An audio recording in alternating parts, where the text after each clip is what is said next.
गांव की कहानी। एक था गांव, छोटा सा और प्यारा सा।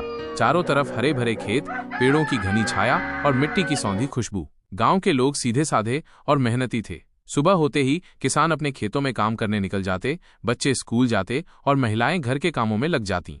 गांव में एक छोटी सी नदी बहती थी, जिसके किनारे बैठकर लोग शाम को बातें करते और गीत गाते थे। गांव में एक मंदिर भी था, जहां लोग पूजा अर्चना करते थे और साल में एक बार मेला लगता था। मेले में तरह तरह के झूले, दुकानें और खाने पीने के स्टॉल लगते थे। गांव के सभी लोग मिलजुल कर मेले का आनंद लेते थे। गांव में एक स्कूल था, जहां बच्चों को पढ़ाया जाता था। स्कूल के मास्टर जी बहुत अच्छे थे। वे बच्चों को प्यार से पढ़ाते थे और उन्हें अच्छी बातें सिखाते थे। गांव के बच्चे भी पढ़ने में बहुत होशियार थे।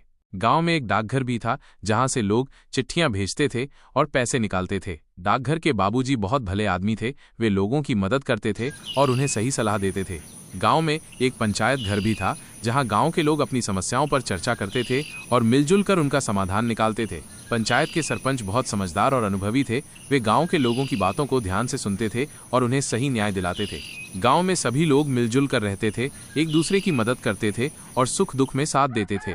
गांव में कोई झगड़ा फसाद नहीं होता था। सभी लोग शांति और सद्भाव से रहते थे। गांव की जिंदगी बहुत सरल और संतोषी थी। गांव के लोग अपनी मेहनत से खुश थे और अपनी परंपराओं को निभाते थे। गांव की ये कहानी हमें सिखाती है कि हमें मिलजुल कर रहना चाहिए, एक दूसरे की मदद करनी चाहिए और अपनी संस्कृति को बचा